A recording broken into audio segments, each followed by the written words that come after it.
malakas ang apeli sa Romeo. Pero ano ba talaga nagustuhan mo sa kanya? Ano ka ba? Eh bukod sa malakas ang dating ni Sir Romeo, malasakit siya sa pamilya niya. Hindi mo ba nakikita? Kahit magkaiba sila ng negosyo ng pamilya niya, nagmamalasakit siya doon. O asan siya ngayon? May sakit si Daddy Samson. Nasa ospital siya. Nag-aalala. Gusto na kaya si Daddy Samson? Ay, concerned? Manugang ka, te? Advance ako mag-isip, Bex. Doon na rin ang punta namin, di mo ba nakikita? Alam mo, kapag naging kami ni Sir Romeo, papakilala ko siya agad sa pamilya ko.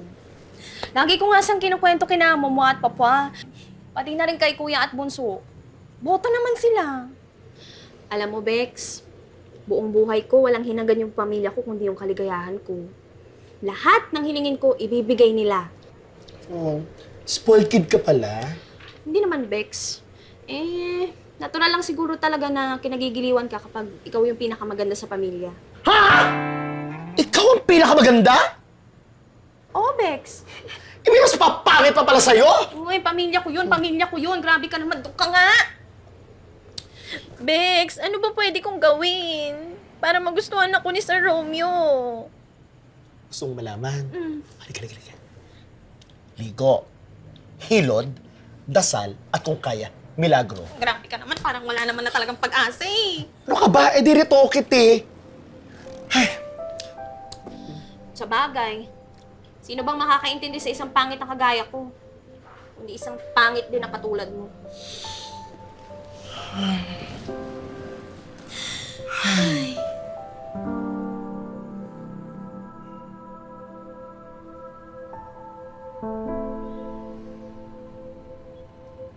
Sino ba naman ang aayaw kapag lapitin ka ng magagandang chicks?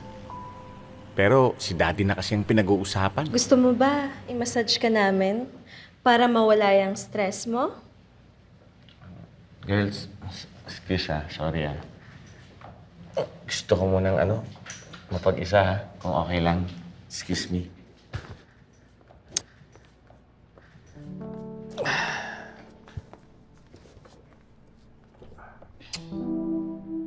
Sir Romeo, kung ano man po yung problema nyo, nandito lang po ako para sa inyo, ha?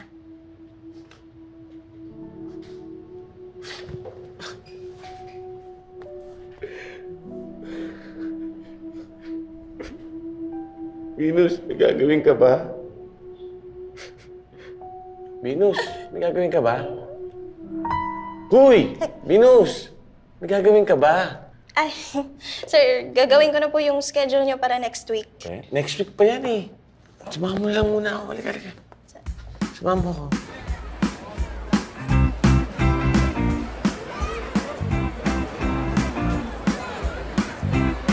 Akala naman kasi nila, dali-dali lang ang pinapagawa nila sa akin. Oo nga. Alam mo, ang hirap kaya ng pinapagawa sa'yo ng daddy mo. Siyempre, di ko naman pwedeng hayaang sumama lang yung loob sa akin ni Daddy. Yun lang. Hindi naman tama na hayaan mong sumama ang loob ng daddy mo sa'yo. Sir Romeo, ganito. Kung gusto mo, humanap ka na lang ng babaeng pangit na magpapanggap na girlfriend mo tapos ipakilala mo sa daddy mo.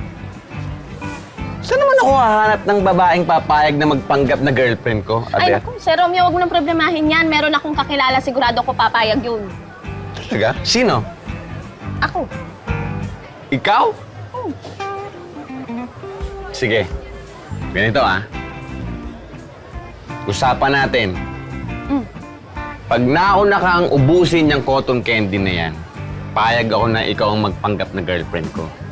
Pero pag hindi, at akong nauna, hahanap ako ng iba. Sige. Sige 1, 2, 3.